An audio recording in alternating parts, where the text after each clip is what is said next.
Suzanne's Paparazzi Jewelry, 24/7 shopping available. 160920 is the code. Show her some love, like she showed us.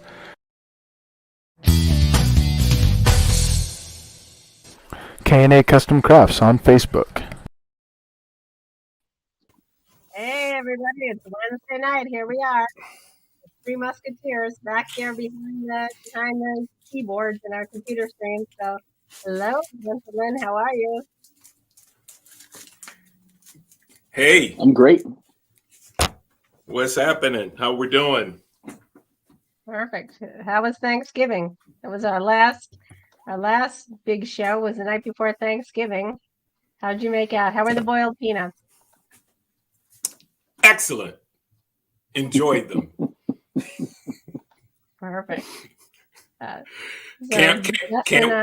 Can't wait for Christmas because I have more cans. So more boiled peanuts cooking for Christmas and New Year's.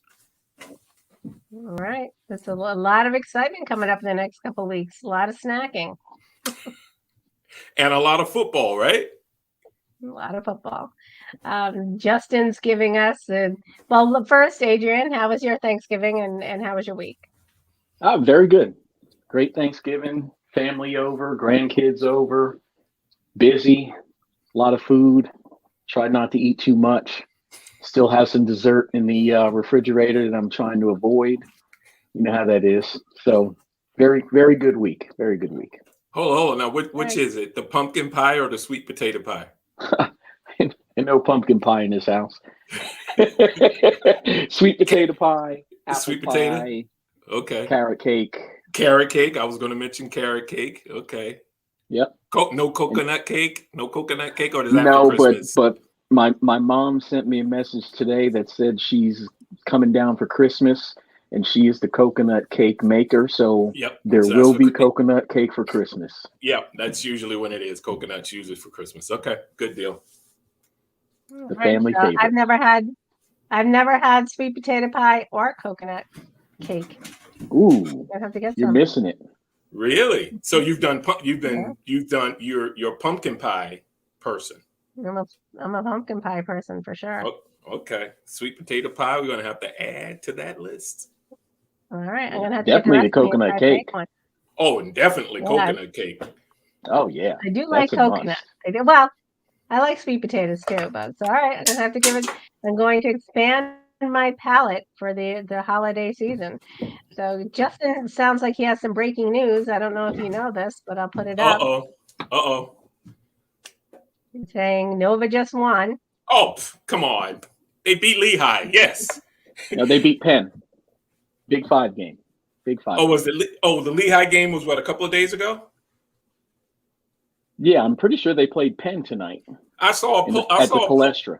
I saw a post on Twitter that we won 65-60, and the player from the other team had a Lehigh jersey on. But you're right. We're in that may be the women.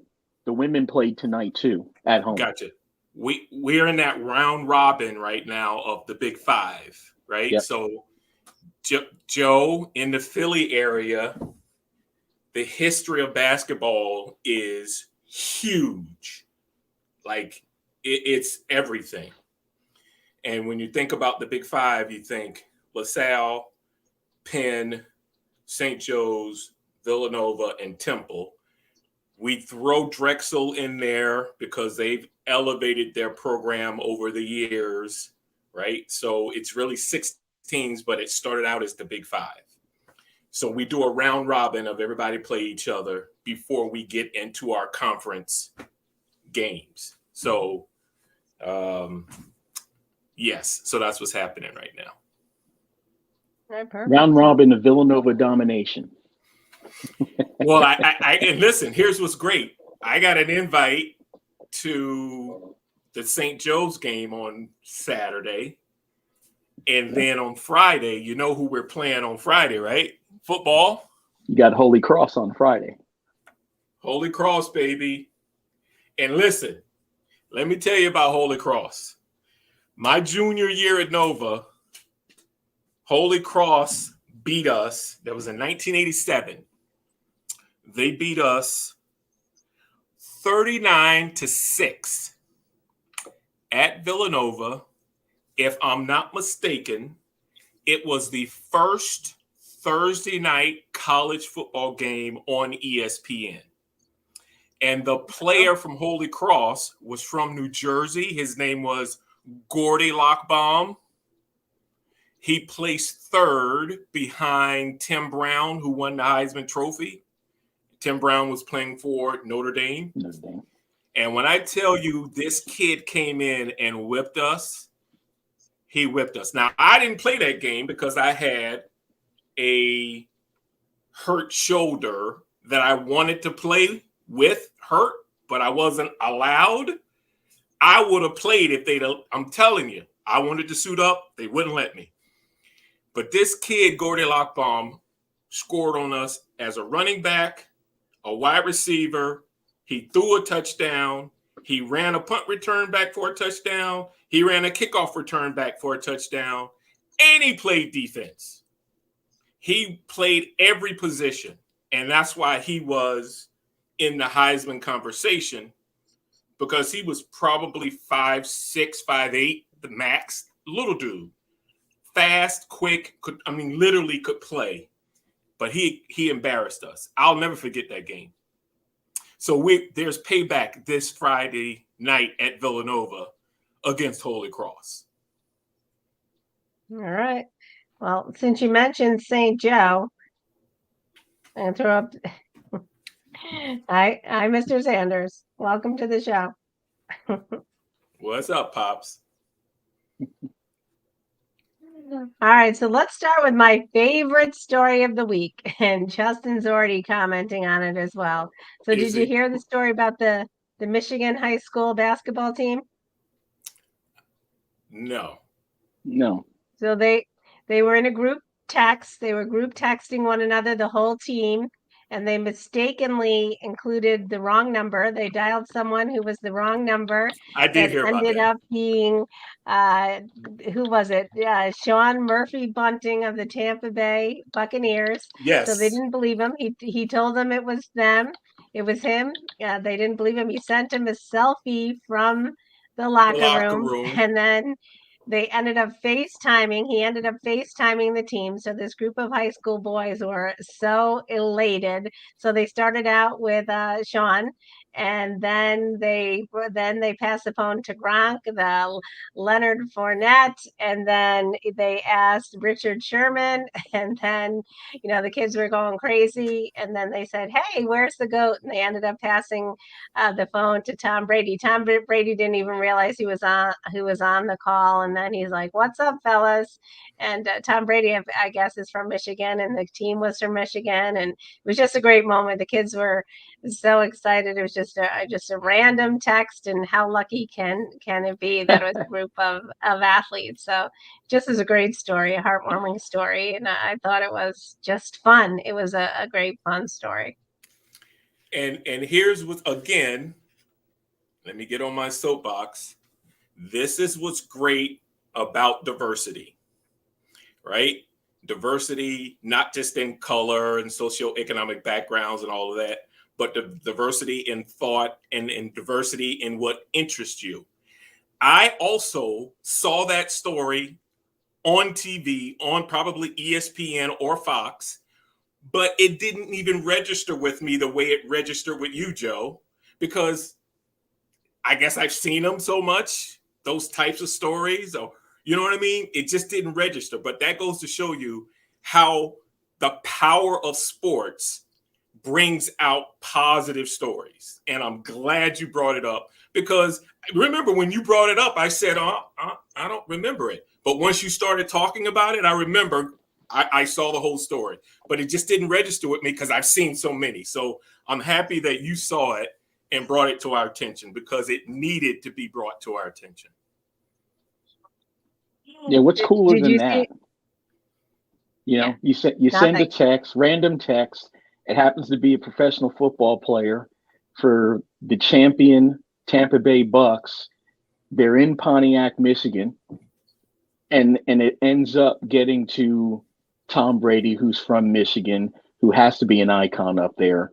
But you get to talk to Fournette, you get to talk to Brady, you get to talk to Sherman, Gronk. Gronk. What's cooler than that? Nothing can be cooler than that. They'll remember this story the rest of their lives. And it's all because of sports. Period. No ifs, ands, or buts about it, right? No.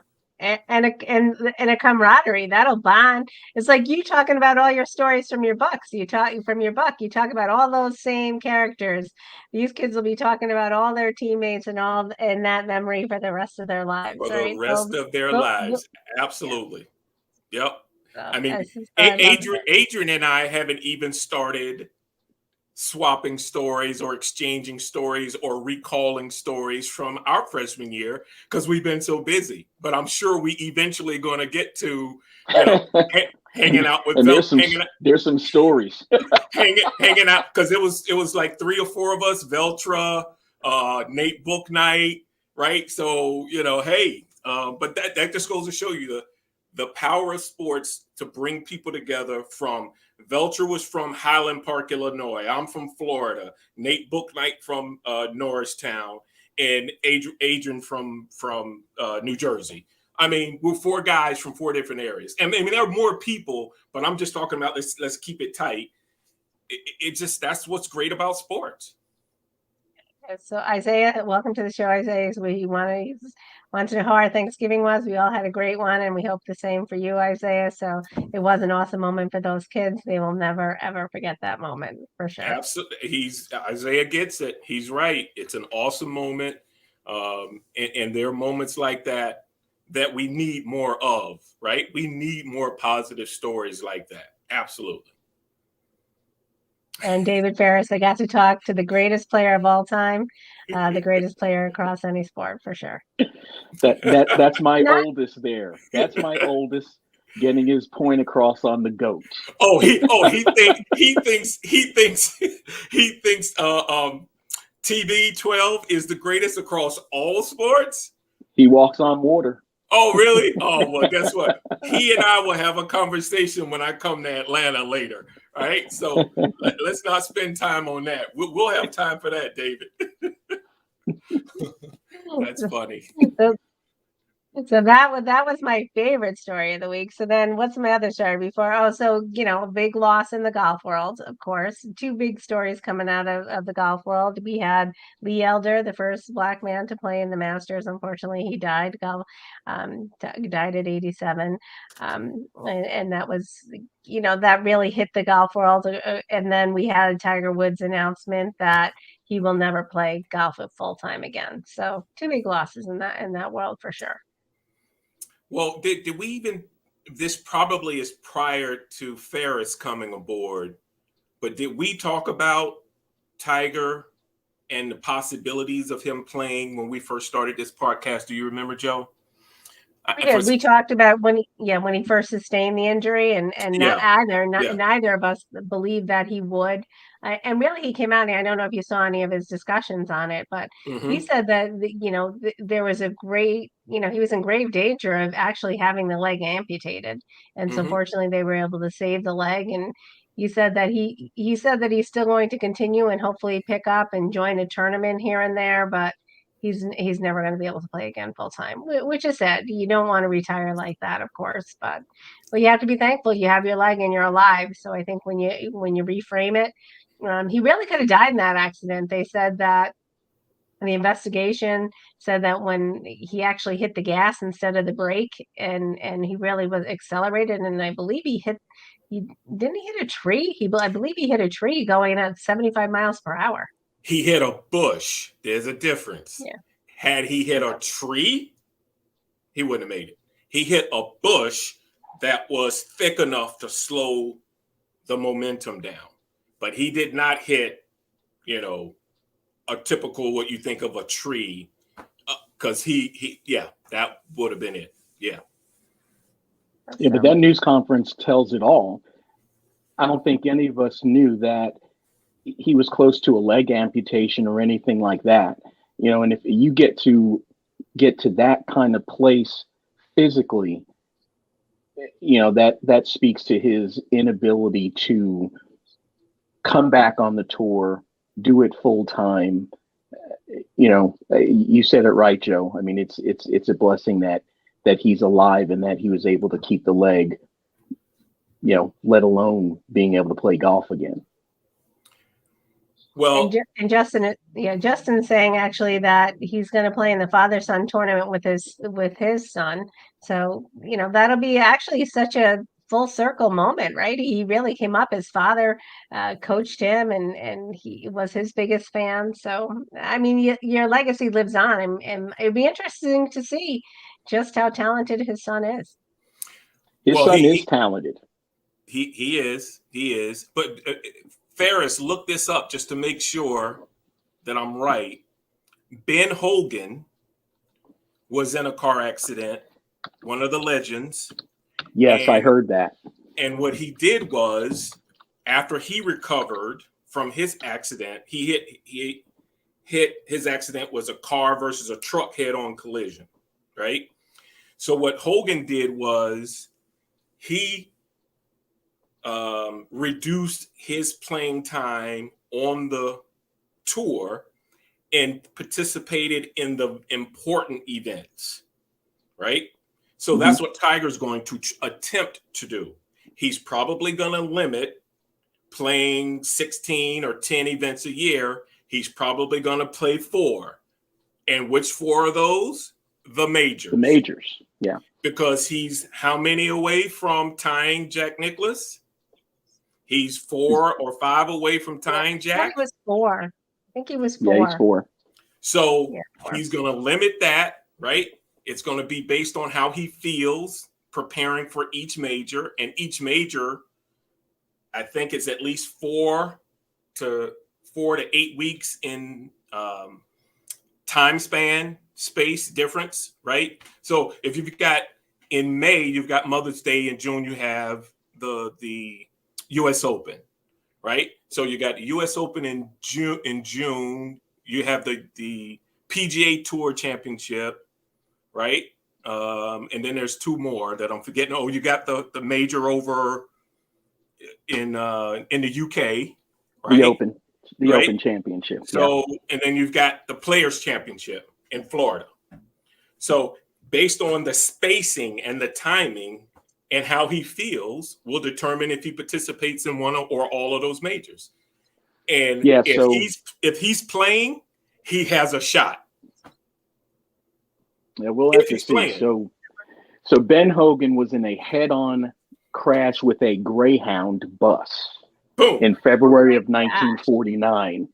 Shattered his pelvis, broken ribs, broken collarbone, near fatal blood clots. Now he was much younger though when this happened, but he came back to win 6 majors after that. Spent 59 days in the hospital. But he was much younger. It's a similar story, not exact parallel, but a similar story. So let's see what happens. If he wins 1 major or 2 majors after this accident, it's icing on the cake. And like I said, I had this conversation with someone else. He'll be 46 next month. Are we in December yet? This month. Yeah, 46 this month. So he'll be 46 this month. 4 more years, it'll be time for the senior tour, and he'll play on the senior tour. Simple as that. But it sounds like he probably would do that in a very limited state also. Yeah, absolutely. If he's not gonna be able to play on the tour consistently now and is really going to pick and choose, I would say just based on who he is, the money he's made and not needing it, I don't see him playing on the senior tour. No, I would say that may be off the table. No. The money that'll be available for sponsors for him to participate in the senior tour. Who will be on the senior tour when he gets there? His nemesis and Nicholson, right? You've got Davis Love there. You've got Mr. Handsome. I forget his name. I mean, you've got all these guys that are sitting on the tour that are still competing. it will be, the gallery will be outrageous. So again, I agree with you. He's not going to play every senior tour event, but he'll play a select few because it's made for TV and the money is ridiculous. Yep. So we got a lot of comments on the side. People are dying to get into the college football conversation. But well, let's do it. Before we do, I want to talk about did you see the announcement that just came out about a half hour ago about the WTA, that they're suspending the Women's Tennis Association is suspending all tournaments in China over concerns about, and I'm going to say her name incorrectly. I always do. What is her name? The young lady the young lady that went missing. Yeah, Peng Shuai. Peng Shuai. About concerns with Peng Shuai, concerns about her welfare. Obviously, she accused the senior. He's retired now, but the prior senior official in the government of sexual assault, and on the Twitter of China, and of course it's censored. They took it down 20 minutes later, and she's really been MIA since. She did come out. They did film her after global outcry. She resurfaced at a youth tournament, but the IOC did, the International Tennis Association did speak to her briefly, but it's very difficult to believe that she's not being persecuted there, and so all tennis tournaments are going to be stopped there, and they're demanding an independent, unbiased investigation, which they'll never get. So I mean, it's really unfortunate. That's huge. That is huge. You know why that's huge, team? You know why that's huge? Because that's $1 billion contract that they're pulling. So they're stepping up to the plate regarding diversity, protection, equality, all of it. They're stepping up to the plate because we know there's a lot of sports organizations that have relationships with China in one shape, form, or fashion, right? So a lot of folks don't. I mean, that's like touching the stove, right? You don't touch it, right? So for the tennis organizations to step up and not be afraid of the backlash from China, not from anywhere else, but from China, that is huge. And hopefully that will encourage other organizations and other individual athletes who have relationships like sneaker deals, apparel, right? Golf equipment and other types of equipment that are made and sponsored come out of China. Hopefully, it'll give some folks some courage to say, hey, let's step up. Let's find this young lady. Let's get her to the States. Let's get her out of China and have a conversation with her to make sure she's safe. A Zoom call means nothing. That means nothing. Right. Because, and it's all about safety. I'm sorry. Go ahead, Joe. Well, not only is it about safety, of course, it's also about the whole Me Too movement, obviously. It's also about the sexual degradation of a woman. Here she was. I mean, and I believe at one point she said that, and I don't want to say this, I thought that at one point she said the relationship was consensual, but that she had been persecuted and forced into it for many years. I mean, he's much older than she is. She's 35. He's 75. I find it hard to believe it was consensual. I mean, even if it was consensual, was it really? I mean, it was, certainly it was coerced. I don't know the whole story, but regardless, she's a woman who's saying that she, was coerced into a relationship that she didn't want to be in, and I think it really speaks to that too. I mean, the world is evolving. I don't care where you are, China, and of course across the world, it's the Iraq. Women have very little say, of course, as well, but I think that I love to see it on the global stage, and hopefully it will make a difference. And we can't save everybody. Maybe we can save her. Well said. All right, so let's get into college football. This is the big one. This is from Ishmael, and welcome to the show, Ishmael. And he's saying, Bo, I got to hand it to you, man. You said it would only be a matter until coaches in college football get 100, 150, and 200 million plus contracts Sunday and Monday. And Adrian was already talking about this before the show began. Lincoln Riley gets 10 years, 110 million to leave Oklahoma for USC. And then Tuesday, Brian Kelly, the winningest coach in Notre Dame history, gets 10 years, 100 million to leave Notre Dame for LSU.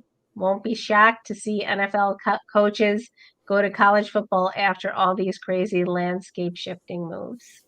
And I'm going to take the comment down because I can't see Bodine. Listen, I am not Bostradamus. I can read the tea leaves, right? I can read the room, and the room says that this was gonna happen and it's gonna keep happening without a doubt, right? So, what's David saying? David, you got me putting on my glasses. Go ahead. They'll only go to college football if they don't have opportunity in the NFL, or if they feel they can't handle the NFL, like Schiano. How do you say that? Schiano or Schiano. Schiano or Saban going back to college football. Saban from Alabama. Yeah. David, you got a good point. In other words, the opportunity in terms of money, if you're a transactional coach and it's really all about the money and really not about, winning or teaching young men how to become men, yeah, guys are going to leave because they're leaving for the money. But if someone truly is interested in turning a program around and establishing a brand for himself or herself eventually as a coach, there's going to be lots of movement. I told you that the name, image, and likeness was just the tip of the iceberg for how much money is going to be floating around in sports. From the college level to the pro level, it is about to get even more interesting or ridiculous. So what's Ishmael saying? So we could also see some head coaches on the hot seat in the NFL be like, let me try my hands in college football and get a gargantuan deal and have more job security than wait to get my ass fired. Absolutely. No doubt about it. Right? Ferris, what do you think? Well, we talked about this a couple weeks ago. Yeah. NFL coaches going to college.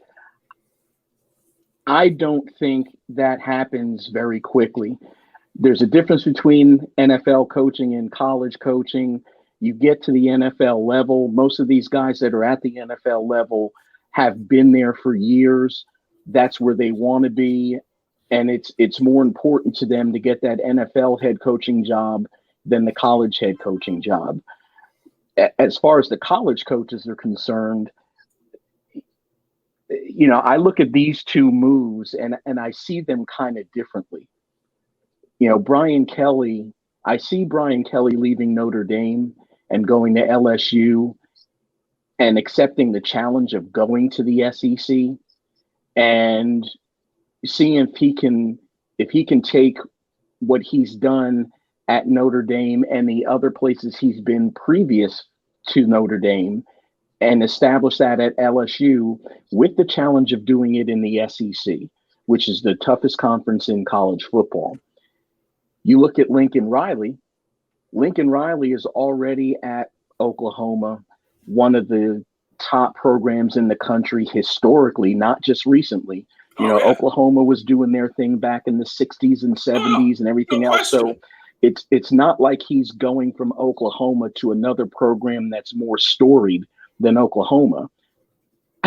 I look at him as not wanting to go to the SEC because if we remember, Oklahoma was about to join the SEC with Texas in the next year or however many years it's going to take for, the Big 12 to release them and the SEC to accept them, which they would do automatically. So I see this thing two different ways.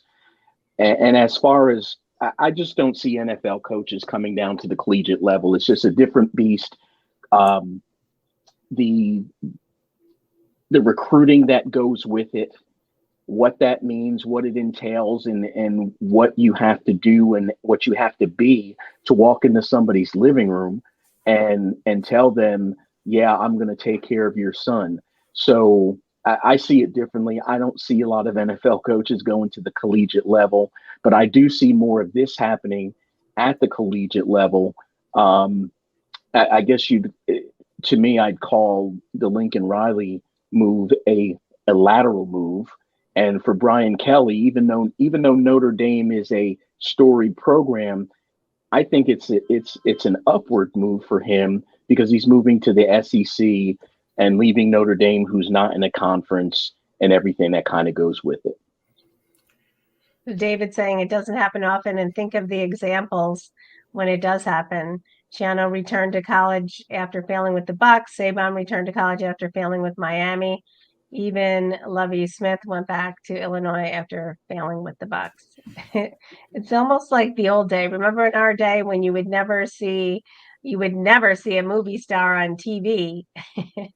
and now now TV is a different medium. That's where money is. So all those movie stars now, we see them. They're on the television platforms now. It's almost a similar scenario in my view. Well, content is king, but let me, if you don't mind, Joe, let me address some of those issues that my main man just threw out there, thinking he dropped the mic on us. No, not at all. Listen, I agree with most of what you said, Ferris, but think about this. There is, without a doubt, a professional coach, be it a position coach, assistant coach, right, who's got a great reputation and has built a great reputation within the NFL. And he sits back and says, when am I going to get an opportunity to elevate to a head coach? That may not be an opportunity. So what happens? He falls back to the college level, maybe to his alma mater or to another school that he has a relationship with the athletic director or a former coach or whatever. He takes that job. He's in that job for 2 years, elevates that program, gets noticed on Fox or ESPN, right? Takes his team. Remember, there's 2 playoffs. There's the playoffs, the championship playoffs, right? And the bowl championship playoffs, right? So he elevates whichever one of those championships he's in. He elevates the team, gets noticed, right? And then one of the big schools come a-calling. So there's a way around, right? There's a way around not getting the job that he wants. Hopefully we'll be able to say he or she wants, right? And then going, taking the route. Like, it's a perfect example. Deion Sanders.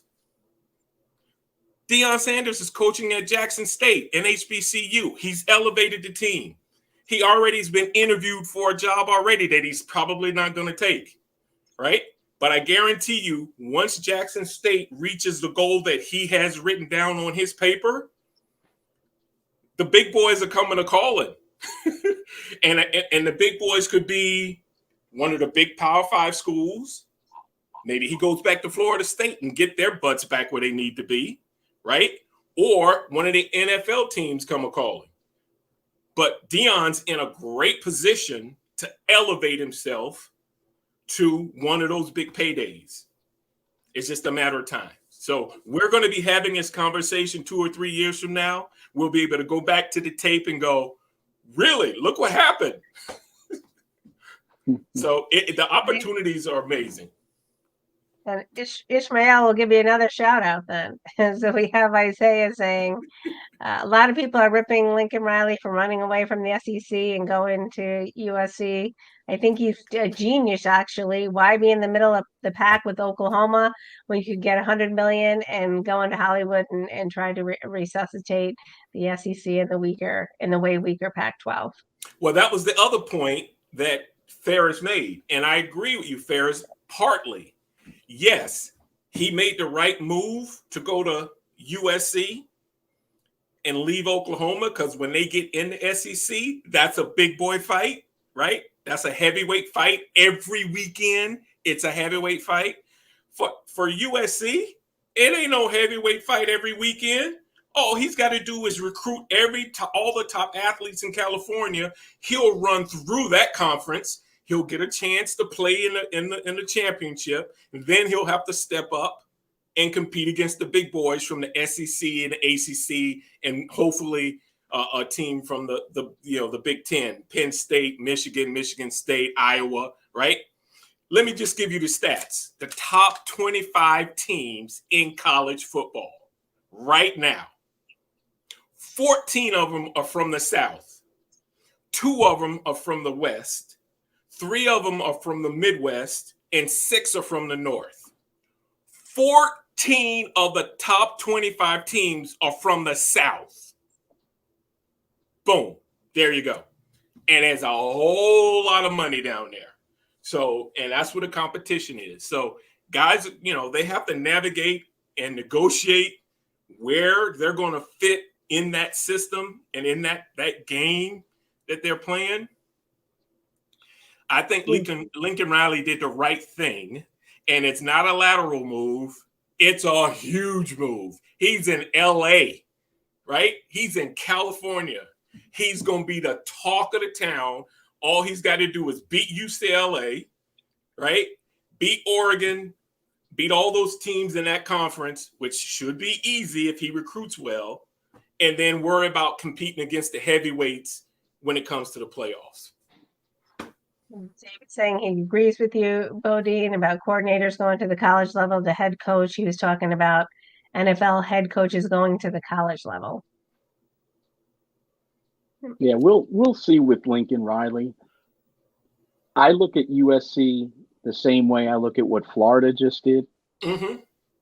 USC is going to be an impatient fan base and impatient boosters.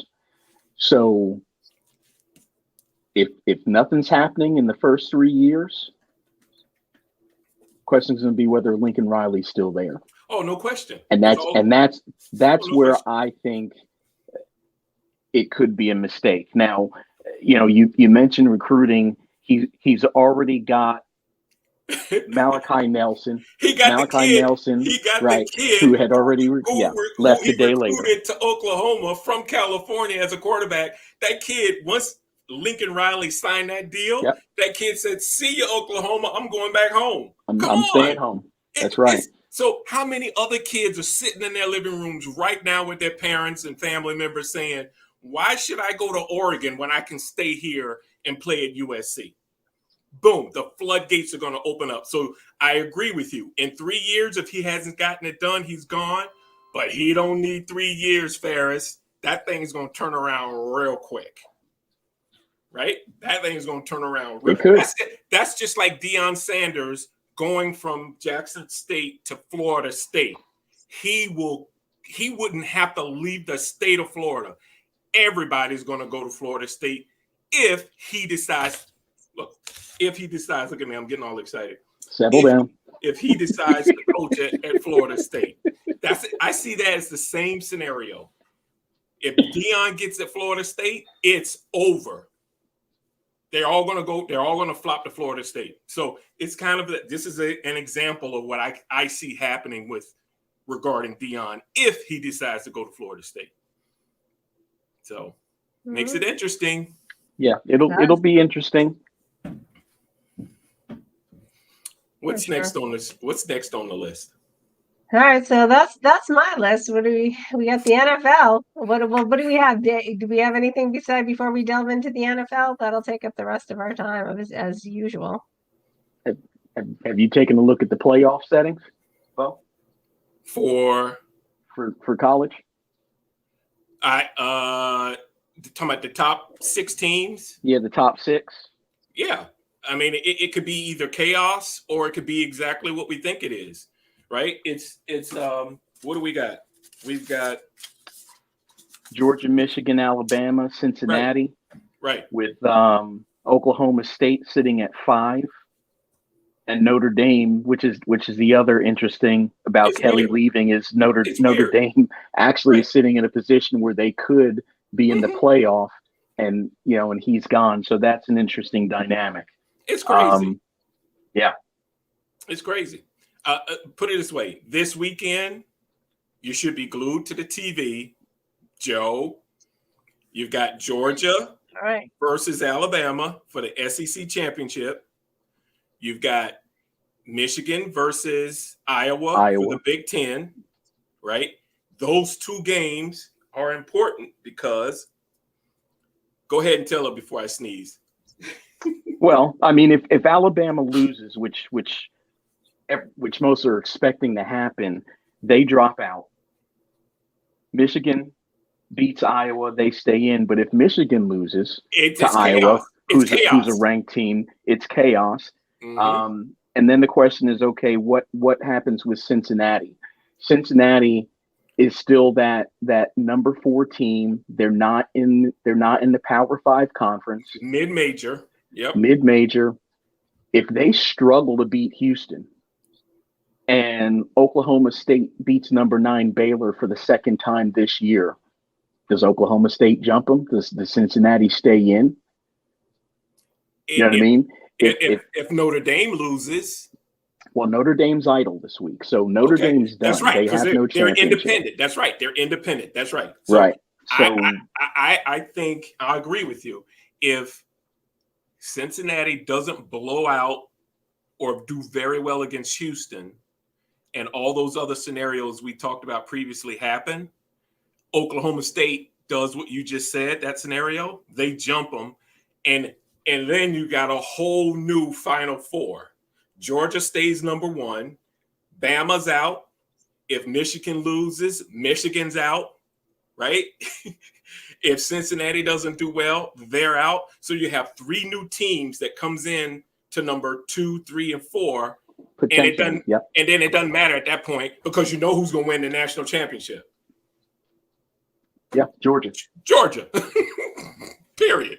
So the powers that be don't want this to happen because people aren't going to be interested in watching who, right? So they need Alabama, they need Michigan to be there with Georgia. And it's a great Cinderella story to have Cincinnati at number 4. That's what we need to happen. But if that doesn't happen, people will find other things to watch during the playoffs. Hey, they can watch Villanova. So I'm going to have to tell my kids Christmas shopping is out. Bodine said I have to be glued to the TV on Saturday. So, Bodine, you come ahead of my children. They have to realize that now. They just don't get it. Adam is saying, welcome to the show, Adam. Adam is saying, I feel like if Bama, Michigan, and Cincinnati lose, Bama will still be in it. That is absolutely possible. Because that means Michigan has 2 losses, Alabama has 2 losses. Did he say Cincinnati loses? Did he say that too? No, Cincinnati's going to win. They just how well are they going to win? Are they going to? I'm talking about the scenario. Yeah, if Bama, Michigan, and Cincinnati lose, Bama will still be in. I agree. And Oklahoma State, and you know what? I'd say this: Oklahoma State, if they win, they're in. And I would have to say you'd have to put Notre Dame in there at 11-1. Well, yeah. If Adam's scenario is correct, If that Yep. happens, yeah, then Notre Dame elevates and And Oklahoma Bama would State stay in. right, right. But Well, I don't see it would all that depend happening. on. I think it depends on how Alabama plays against Georgia, though. That If is, Georgia whoops them like they've been whooping everybody else this year, yeah, it's Alabama over. will not be in It's over. Right, right. It's over. because they've struggled all year to beat.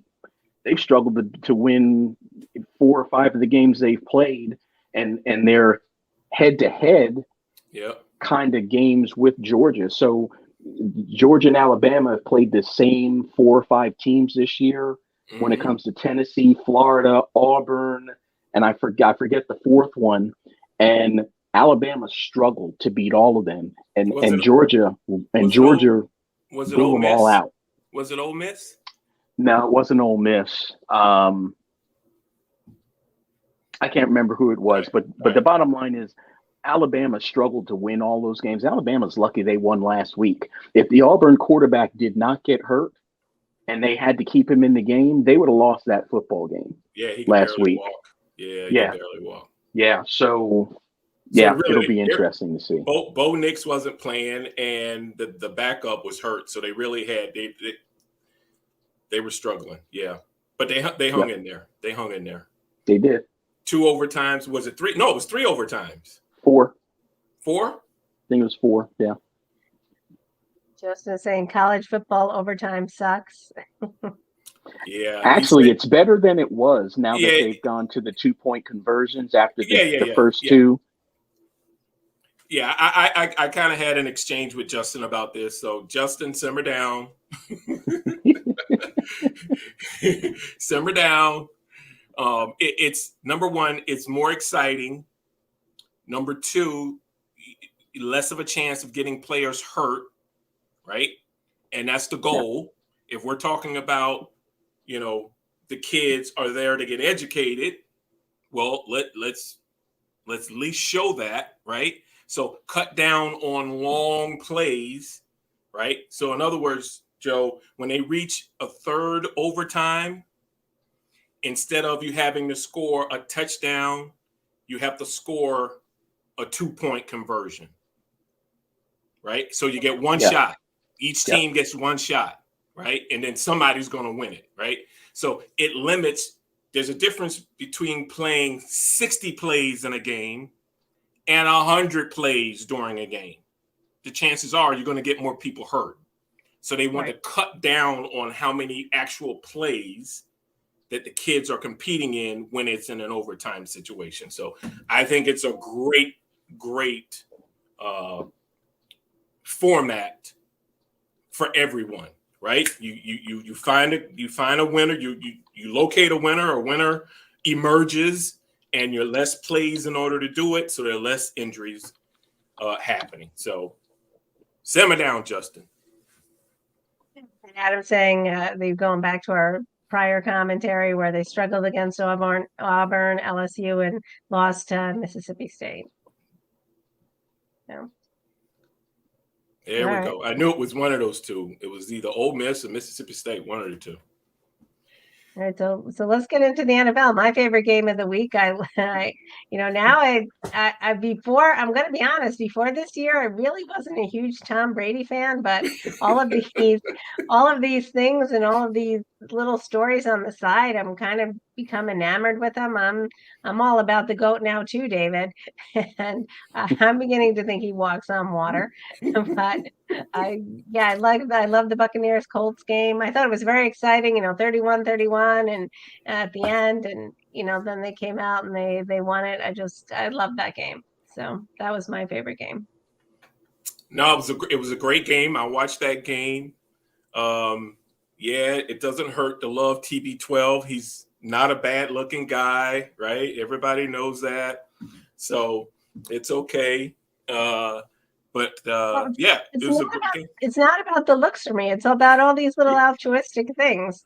The getting on. He's just so much more I just see more of his personal side this year, whereas I probably didn't pay attention before. The high school basketball team, and then didn't he gave one over and Didn't he give his jersey to the kid with cancer in the stands? Just some really nice, Well, listen, gestures when that Joe, that how I feel about all that stuff. yes. Now listen, this is something that wasn't really talked about. Do you think he also, meaning included into the other reasons he left New England, do you also now think he left New England because they were viewed as the villain and it was a fresh start for him in Tampa? Sunny, people have a positive attitude, right? All these things that you're talking about has now turned him from a villain to, hey, we love Tom Brady, because people are also in that same space that you're in, Joe. And remember, when he was at New England, it was hate on New England. And I don't even like using that word, but it was all about the evil empire of New England, right? That and it's kind of still there because Bill Belichick is there, right, Ferris? Yeah, and you can see David's comment right here, and it's exactly what I was going to say, is that the culture in New England was pretty restrictive. Don't say anything, don't say this, don't say that. And I think it's one of the reasons that he left there. And now he's at a place where he can be himself. This is what we're seeing now is who he is. Mm-hmm. I don't think he was able to show that as much in New England as he is now. And we're just seeing the real Tom Brady. Yeah. Yeah, absolutely. I love that. He would not have done the golf challenge last year, right? He would not have done that if he was in New England. Did you see the golf challenge? It was he I saw it. Right, Mickelson and Peyton Manning, Rogers, and before that Tiger was involved. Yeah, he would not have done that if he was in New England. So you're right. He's showing more, as David said, more of his personality. The commercials, the Subway commercials are hilarious. All the commercials he's doing are hilarious. He's slowly but surely creeping up to Peyton Manning's commercial status, right? Because we know Peyton does a ton of commercials as well. So, yeah, I told you I like the guy. I like him. He's the GOAT. Adam's disputing that. He's saying, I've always said there is no such thing as a GOAT because there are different eras, so you really can't compare them. Old school was running, new school is passing, so the methodologies have changed. And that's I agree with Adam in that respect, but I qualify TB12 as the GOAT in terms of quarterbacks and how many rings he's won, right? Because I've seen a lot of I've seen Joe Montana, I've seen Dan Marino, Warren Moon. I've seen anybody. I've seen all the quarterbacks since I was 5 years old and can remember those quarterbacks since I was 5 years old, which makes it 1970, right? So I also saw some of the 1960 quarterbacks in film, right? In playback, right? So I'm going to give the guy his credit in terms of quarterbacks. Yeah, he's the GOAT. In terms of the best football player ever, that's a different conversation. Well, we had that specifically, Adam, was Thanksgiving kitchen conversation in my house last Thursday. My son David, my uncle James came over, and we were having this conversation about the GOAT, and Marino's name's thrown out there by me. I'm one of those guys that does not make somebody the GOAT just because of the number of championships they've won. And that's really what society or the football or sports society does. If you've won so many, well, then you're the GOAT. And I think my biggest example was, okay, let's take Eli Manning. Everybody says Eli Manning is going to be a first ballot Hall of Famer, because he won 2 championships. Well, Eli Manning is a below 500 quarterback and has thrown more interceptions than touchdown passes in his career. And the reason they won those Super Bowls was because of their defense, not because of their offense. But Eli Manning is going to be a first ballot Hall of Famer, and in my book, he's not a Hall of Famer. So there's just different ways to look at it, and I don't have any problem calling him the GOAT. But if you walked up to me and said, "Hey, Adrian, who do you want your starting?" You can choose any starting quarterback that you've seen in your 40. I'm 55, in your 49 years of watching football. Who would you choose? It wouldn't be Tom Brady. So It wouldn't be Tom Brady for me either, by the way. So Adam's saying, how about GOAT of the era? That way there's not just one all-around GOAT. And that's probably true, right? I mean, in 50 years, there could be a different player, and then Tom Brady will be surpassed probably. You never know. I mean, Justin's not going to agree to that, but Right. And why reinvent the wheel? In society, we go by an era is a decade, right? Right, 10 years, is that a decade? Yeah. Right. Mm-hmm. So every 10 years. So if we were to rank quarterbacks from every 10-year perspective, Tom might be in there for 2 eras, or he might not. It depends, right? So, I mean, I grew up watching Roger Staubach, who was the man, right? I grew up watching Fran Tarkenton, who was the man, right? And then all of a sudden, Dan Marino came, and then there's more, and then there's more. So I would agree with Adam. Yeah, but that's a conversation we can have later. And then I like Phillip Rivers too. He's done very well for himself. All right, so we're getting down. We have 3 minutes left. We better start talking about the games. What did you guys think about this past week? And all right, Adrian, let's break out the. I gotta put on my glasses. Oh no! And by the way, this hat does not mean Michigan. It actually means the military. But let's just swap it for Michigan since they beat Ohio State, because I can't stand Ohio State. Well, that was a great game. The Raiders beat the Cowboys. I thought the Cowboys might pull it out, but they didn't. I'm going to refrain from talking about that game because I'll sound like one of those excuse guys. So right. I'll leave that to you, Bo. You can talk about that game. What, the Thanksgiving game? The Raiders Cowboys game. Hey, listen. I grew up a Dallas fan and a Raider fan, right? That was the 70s. I didn't like Pittsburgh because they beat the Cowboys. I write about this in the book. This is no secret. So I write about that in my book. But I'm a Raider fan, and so I was more than happy that the Raiders won, because they proved they deserved to win that game.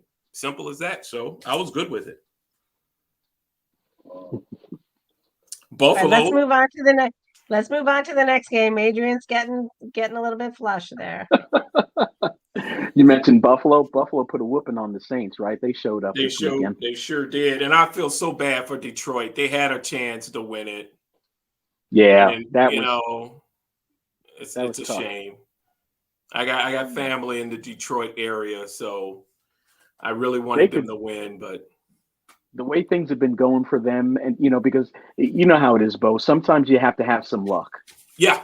And they don't have it. They could legitimately go for the over. They're playing well. They're just not getting any luck. And you're exactly right. Yep. Yeah. A lot of people who really don't follow football don't know how much luck plays into. It's the way the ball bounces, right? Sometimes, yeah. Sometimes it's about the way the ball bounces. So yeah, I or agree. or the way the call goes. So many. Yeah, I Right. mean, that happens a lot too. Absolutely. The refs sometimes Yep. shouldn't play an important role in the game, but sometimes they do. You take the good with the bad. The other big game was the Packers and the Rams. The Rams just lost their third game in a row. Yep, they're falling. They're In a falling. big game against the Packers. And That I was a can't tough believe game. and I can't believe the Eagles lost to the Giants. Yeah, I know. There wasn't any offense in that game. I don't know what happened. A lot of defense in that game. I don't know what happened. I mean, literally, you drive on a bus up 95. You don't have to get on a plane. You literally drive up 95 an hour and a half to play a game and you lose it. I don't get it.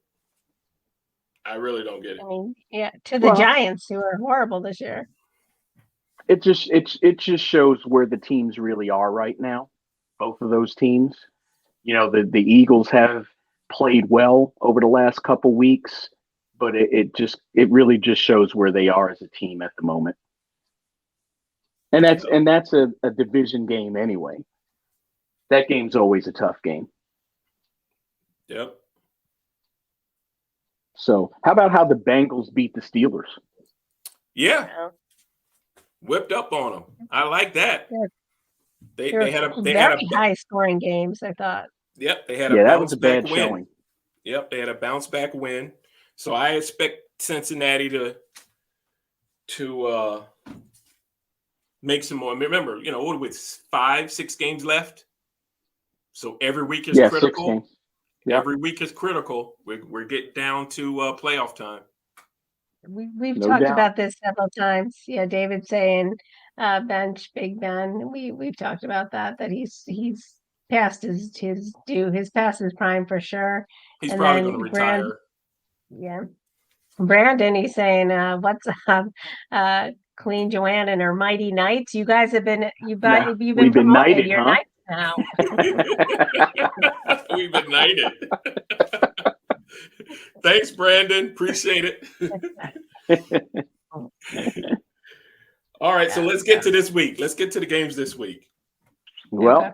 tomorrow night, Cowboys at the Saints, and the Cowboys. Well, not half their staff, but a quarter of their coaching staff is out due to COVID. Mm-hmm. So it's funny. I was thinking yesterday. I watch Stephen A. Smith a lot, and Stephen A. Smith, he gets on the Cowboys and the Cowboys fans all the time, and Yep. he always says, "Don't worry about it. It doesn't matter. It's gonna happen." Yep. The Cowboys are gonna find something, and they're gonna and you know Find a what? way to It's starting to lose. Yep. look like that. Yeah. It's really yeah. starting to look like that. So Yeah. I hope they can Yeah. get that win tomorrow. And that's part of his shtick, right? Yep. Because Stephen used to write for the Philadelphia Inquirer. So, he started or had his beginnings here in the area. So he's come a long way. But that's just part of his shtick. Because, Cowboy fans are everywhere. I mean, everywhere. So they give him, they give him the business whatever city he's in. It's just like Charles Barkley gets the business in San Antonio based on some things he said about women in San Antonio, right? So that's just part of his shtick. But yeah, let's see what happens. It's do or die, because who's playing well? Your kid from Washington, the quarterback from the Washington football team, he's playing well, right? Oh, yeah. He's bringing them back up. So if Dallas falls, I wouldn't be surprised if Washington takes it. Wouldn't be surprised, because that kid is playing excellent football. Brandon's asking if we think the Lions are going to beat the Vikings. I would say no, but No, but we I hope. can't see that. I mean, No. I'd like to see it. I'd like to see the Lions win, but I don't see that. Yeah, I don't see that at all. Well, the big game, I'm just going to skip to the biggest game of the week at the moment, and we can kind of go back. and that's Patriots Bills on Monday night. Oh, that's huge. Huge, biggest game, and Patriots have just started the season slow. They're now on top of the AFC East, half a game in front of the Bills because I guess the Patriots haven't had their bye week yet. So they're 8-4. The Bills are 7-4. No, that game is huge. That Minnesota-Detroit game's in Detroit. There's always hope. There's always hope.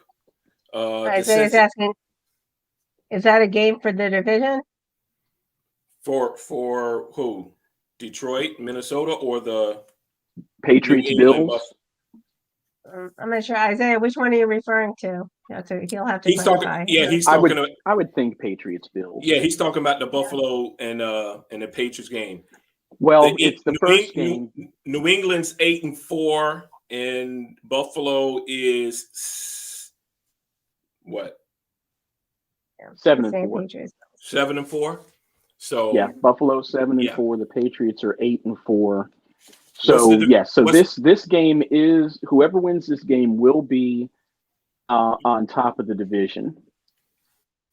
And then what's interesting in terms of the division record, what is it? Not the overall record, but the division record. Do you have that? Let me see if I can get that real quick. All right. While you're finding that, I'm gonna go to another game just real quick while you're trying to find that. Another game that's going to be a good game is Kansas City Denver. That's a Sunday night game in KC, right? So that's going to be a good game. Baltimore Pittsburgh. Baltimore is in Pittsburgh, so that's going to be a great game. I think a lot of these games are good. Washington playing well. They got to play the Raiders, right? So there's a lot of great games. It's a Sunday night game, huge, 6-5. Yeah, that's it right there. David's right. Bridgewater, yeah. I've always liked Teddy Bridgewater. He's overcome all those injuries and playing for different teams. Absolutely. Did you find that yet? Nah, I can't find that. That's all right. That's right. But put it this way, whoever wins that game is going to have an advantage. We just don't know how much of an advantage they're going to have. And the interesting thing is they play this week. The Patriots get their bye next week. Mm-hmm. Then Buffalo has the Colts the following week, and then they play the Bills and the Patriots play again the week after that. So they're going to play 2 within the next 4 weeks. Put it this way, against each other. The last 4 to 5 weeks of the season is huge because most of those games, Joe, are going to be division games. So, Washington, Dallas, the Giants, and the Eagles are going to play a round robin, basically. And whoever comes out on top is probably going to win that division. So it's going to be the same in all the other divisions. They're going to be playing each other. So it's going to be about positioning. Go ahead. So David's answering the division question. He's saying the Bills 3-0 in the division and the Pats 2-1 in the division. So whoever wins this game is going to have the advantage, believe it or not, even though the Pats would be tied within the division. It's going to be who has played each other. Right, head to head. So if the Bills win this, it's over. Right? If the Bills win this, it'll be very hard for the Patriots to get the division. Yep. If they win out, I mean, I think there's still a tough schedule ahead. Mm-hmm. Because, like I said, the Bills have the Colts next week. They're all and then week 16, they have the Patriots again. Mm-hmm. They're all great games. I'm telling you, lock yourself in. and the Patriots have the Colts in week 15. So their schedules are really mirroring each other at the moment.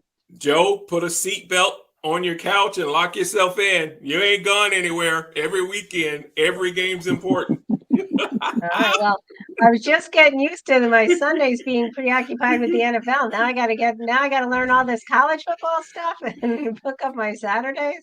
Well, you're going to be good on the college football thing because all you have to do is pay attention this week. Then the Yep. poll's going to come out Sunday, and then the playoff is January 1st. Right. So, So the game you so don't the have to game- worry about that. Right. The games after this weekend will be bowl games for the holiday Mean season. nothing. Right. Yeah. And those will just be kind of based on your interest level. Like you want the Rose Bowl, right? The Rose Bowl parade, the New York parade, all those kinds of things start to come into play. The Chick-fil-A Bowl, right? And the Burger King Bowl, and we need to get a cheesesteak bowl and all these bowl games. This is ridiculous. The flip-flop Right, bowl game. I like all those bowl games. Forget about the real games. I like the bowl games, but all right. I'm going to have to pass on Christmas. I might have to give up a little bit. I might have to give my children a little bit of time on Christmas, Bodine. Is that all right? Yeah, you're That is- good. Christmas is you're about good. the NBA. You don't have to worry about that. Yeah. And it's on a Saturday, right? So you're good. Right. Okay. You're good. Oh, Brandon saying we need a coast to coast bowl game. That would be fun. That Yeah. would be fun. Yeah. Also, I'm going to talk about some things coast to coast before we wrap it up. Bodine had a great idea. We're thinking of having a New Year's Eve party where it's going to be like a round table. We're all going to pop in. You're going to get to meet and talk to all of us on the program. We're going to try to work that out in the next coming weeks.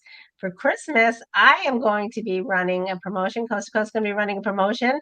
If you subscribe we have the Mo and Joe Show YouTube channel and the Coast to Coast YouTube channel. If you put an entry in, every person that subscribes, you have a chance to win at a minimum $100 Amazon gift card if we hit 1,000 subscribers. So I'm going to start promoting that. So just in time for Christmas, if we really go crazy on subscribers, and I'm going to put the details out, maybe I'll up the ante. So tell your friends and get subscribed into those channels, and I'm going to give you the mechanism to do so. But yeah, we got a lot of great things coming up for the network and for the holidays. Then we'll have to do a Christmas show, a holiday show. We want to capture all the holidays. I don't like to be, I guess we're, multi-denominational. We don't want to just be Christmas. So so we're going to celebrate for the whole month. What do you guys think? Sounds good to me. Sounds good to me. Hey, and Joe, we can talk about this offline, but maybe we can talk about an autograph paperback book from me. So we'll talk. We can talk about that as well. All right. Well, we just talked about it online, so it sounds like it's a done deal. You put it out there publicly. We'll work Be out able to retract that. We'll work out the details, but that might be included. So we'll work it out. We'll make the announcement next Wednesday. All right, perfect.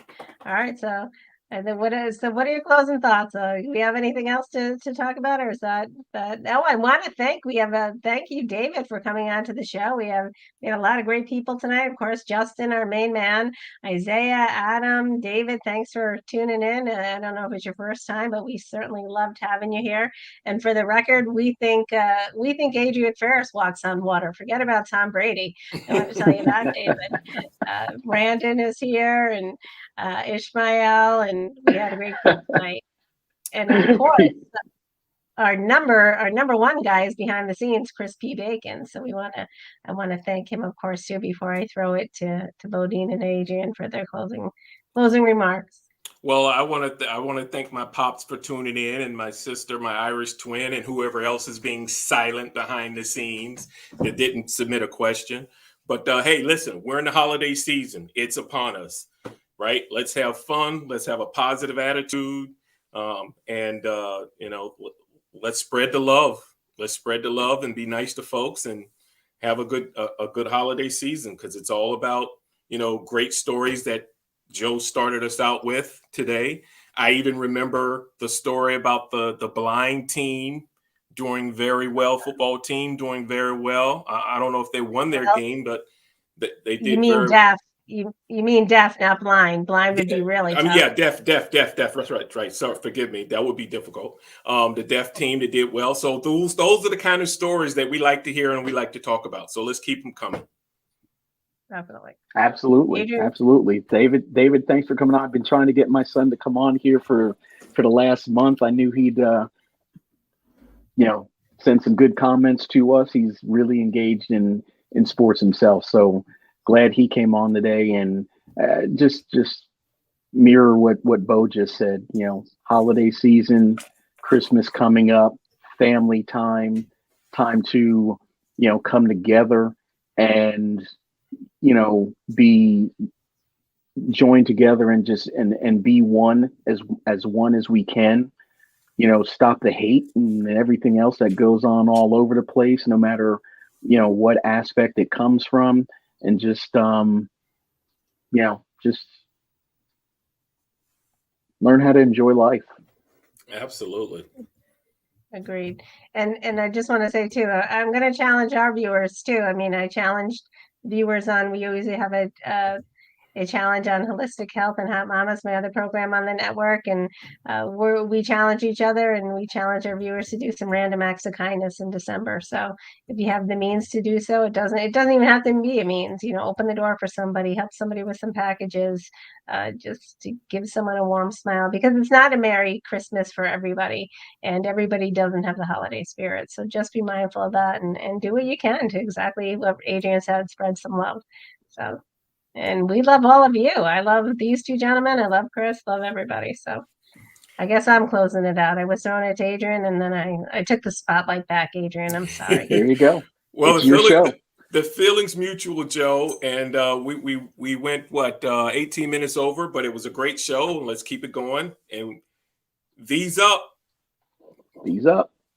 Play us out, Chris. Thanks, everybody.